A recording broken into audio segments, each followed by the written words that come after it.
Guys, Bilal Muhammad versus Jack Della Maddalena just placed. Holy shit.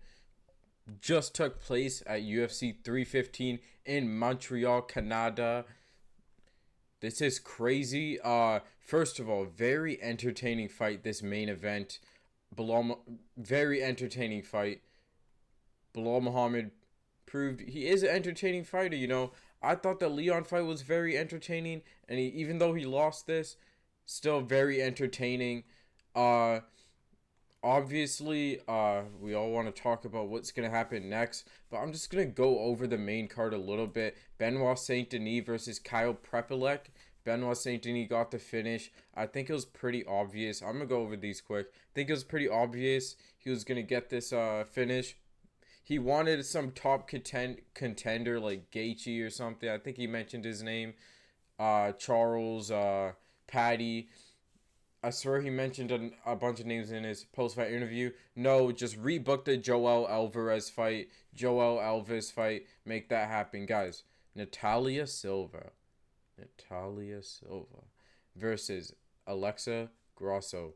Magnificent performance by Natalia Silva. I was very impressed with this. She basically won in the exact way I thought she would win. Very impressive. Her kicks on point. Everything was on point. Now, some people were complaining about her dancing around, kind of like, but no, it was a great performance, great display of striking. She pieced up Alexa Grasso.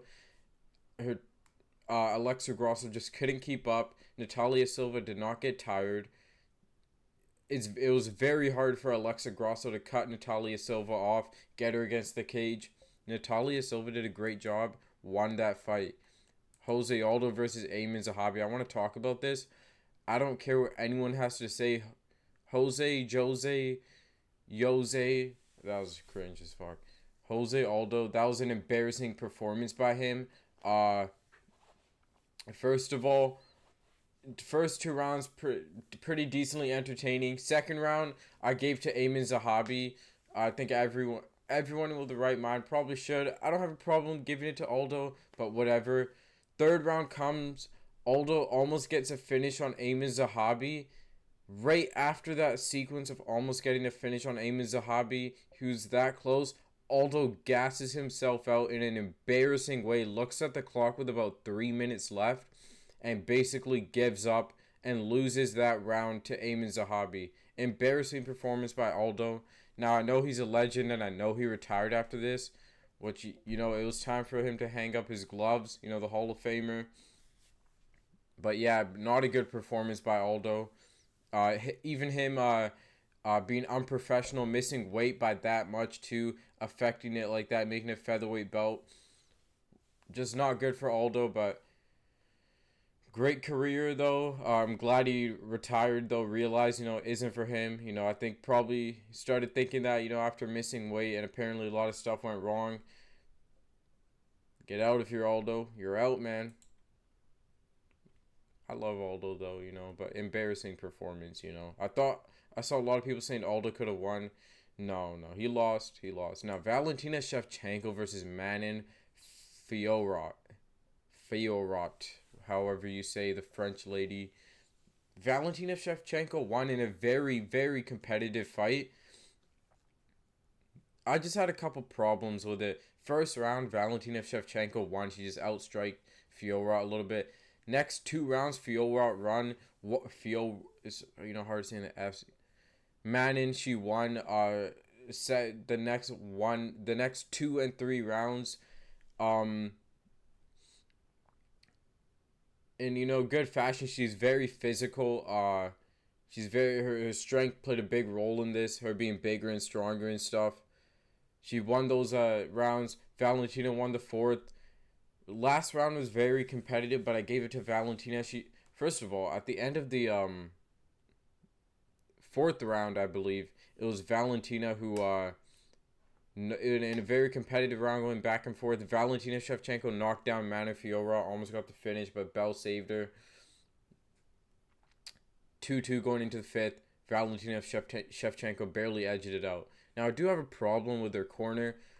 Her corner should have been telling her, they should have listened to me. Throw your spinning back kick more. Throw more kicks more. Go to the body more. I don't know why they were. Every time she threw that spinning back kick, it worked. It connected. Corner should have been listening to me. Great performance, Valentina Shevchenko. She's the GOAT of women's MMA. I don't care about Amanda Nunes. It's Valentina Shevchenko. I would love to see. Now let's talk about who these guys should fight next. Benoit Saint Denis, I think, book the Joel Elvis fight. Kyle Preplik, no one cares. Alexa Grasso, probably go against, I don't know.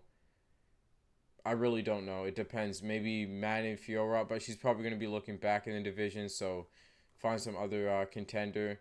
Natalia Silva, depends what they want to do with Zhang Weili versus Valentina Shevchenko. If they make the Zhang Weili versus Shevchenko fight, you do Natalia Silva versus Manny Fiorot's, number one contenders. Actually, no. I don't really know.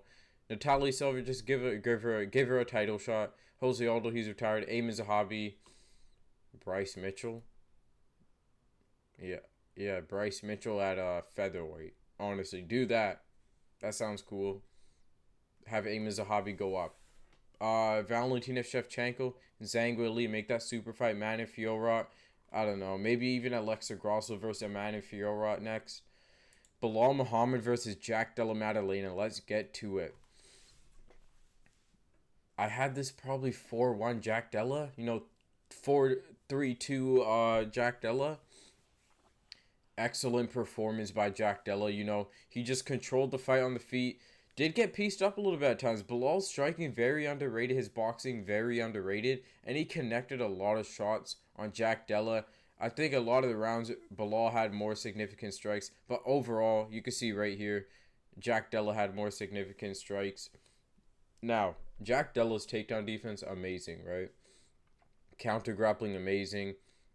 He even tried to go offensive with it a little bit. Now, I'm really wondering what Bilal Muhammad's game plan was. His team's game plan, what they planned. I almost feel like, in a way, Bilal Muhammad let this fight go because he wanted to look entertaining. He wanted to keep the fight standing and pushing. Just because you get your takedown stuffed doesn't mean you can't go for it again. And Bilal did go for it again and did get it. But he would do it in bad times.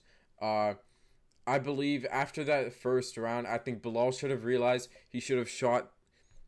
He could have kept shooting the second each round started, and he didn't do that. He waited till the end of rounds, got his takedown stuffed in the fifth. He got a takedown. I think in the fourth he got a takedown, but it wasn't enough. Jack Della just got away with it. Who these guys should fight next? But yeah, this performance was crazy. Whatever. Before I talk about who they should fight next, we gotta appreciate that was one of the best performances we've seen in a while by both guys. Very entertaining fight. Jack Della, he kind of came out of nowhere. Not really known that much. Only beat two ranked guys. Kevin Holland he beat, and then Gilbert Burns. Waited a long time. The last time Jack Della fought was at UFC 299, which is crazy. Gets this title shot against Bilal and goes in there and has an amazing performance. And Jack Della Maddalena's young. I think he's only 28. I don't think he's even 30 yet. He's young, and I don't see anyone at welterweight beating him really in a while. Maybe Shavkat, and maybe depending how Buckley beats Usman, I could see Buckley beating him. But Jack Della's very good. I see him. If he were to fight Leon, he would piece up Leon. If he were to fight Usman, he would piece up Usman. Sean Brady, I think he would beat Sean Brady. Shavkat, I think he would beat Buckley. I don't know. We'll see how the Usman fight is, but Buckley would be a hard fight. Ian Gary, he would beat Ian Gary. Actually, Ian Gary is a tough fight for him, but we're not going to talk about that. Bilal Muhammad. Now, who should Bilal Muhammad fight next? If Kamaru Usman beats Joaquin Buckley, you better make that Kamaru Usman versus Bilal Muhammad fight. Now, if Kamaru Usman loses, Bilal Muhammad has other options. I think Bilal Muhammad versus Ian Gary now is a good fight for a number one contenders type fight.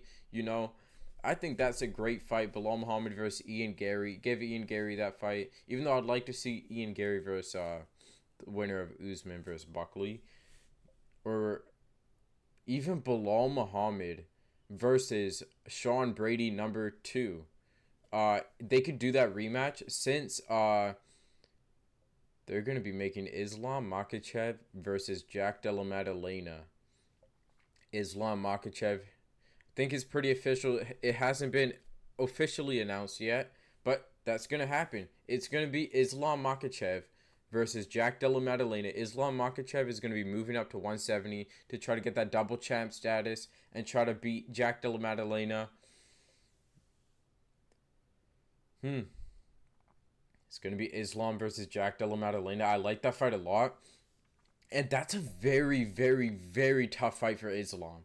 You know, they're about the same size. Islam might even be a little bigger, but they're about the same size.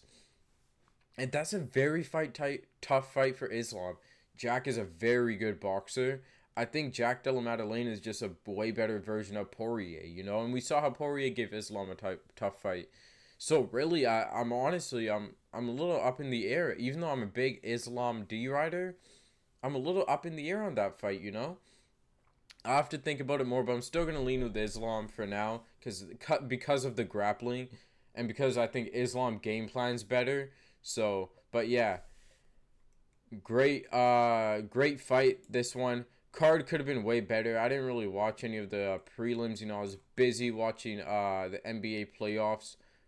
Warriors versus Timberwolves. Warriors lost, unfortunately, but it's only because of Steph's not there. Guys, make sure to like, subscribe, and comment whatever you want. Jack Della Maddalena versus Islam Makhachev for the 170 belt. Guys, like, subscribe, comment. Peace out.